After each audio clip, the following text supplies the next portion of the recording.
ama dua ẹ̀rá dua fáwọn sẹ́yìn òun ní da. لأهله ẹni ọba lè ṣàdúà ìdání. والصدقة حفظ من جميع شدائد. àwọn sàrà àtẹ̀sí ni ààbò lọ́jẹ̀ fún gbogbo ònira tí ń bá ń bọ̀ wá kò ní wá mọ́. gbogbo sàrà àtẹ̀sí èyí tẹ̀sí lálẹ́ èyí tẹ̀sí láti yóò tẹ̀sí bọ̀ ọlọ́run fi ti aburú jìnnà fún yín. أما الدعاء فهو سيف لأهله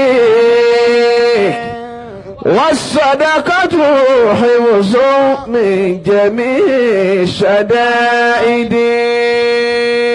oríṣiríṣi wàhálà dùà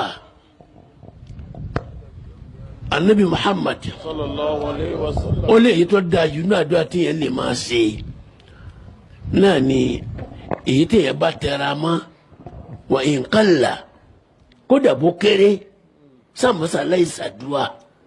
أما الدعاء فهو سيف لأهله والصدقة حفظ من جميع الشدائد. afa abrahuvi àwọn afa àwa wádìí lọ títí kí ni ń jẹ́ àdúà jẹ́ ká níyàn rẹ̀ ó dáa kì í ṣe pé èmi náà fẹ́ máa ṣàdúrà yìí wá kéwú ni nkéwú kọ́ gbogbo àwọn aláyàgbà wa láyà wa amadu'a'u.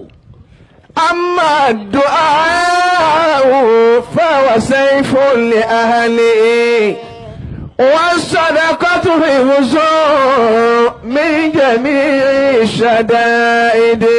ọba mọ́ọ́lá àtẹnìjọ́ mọ́ọ́lá wọ́n wá fún wa lápèjúwe méjì afábra òbí àpèjúwe méjì tí wọ́n fún wa náà ẹgbẹ́ yọ̀kan bẹ́ẹ̀ mo fẹ́ kọ́ lóun wọ́n dákun kọ́ wọ́n láàyè fẹ́ tó lóun nísà níbi Muhammad sallallahu alayhi wa sallam. wọ́n láàfẹ́ tó nísà níbi Muhammad. أما الدعاء فهو سيف لأهله والصدقة حفظ من جميع الشدائد.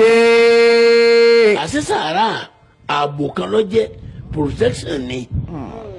من جميع الشدائد. mo ti jẹ́ bá jẹ́ nira. والصدقة حفظ من جميع الشدائد.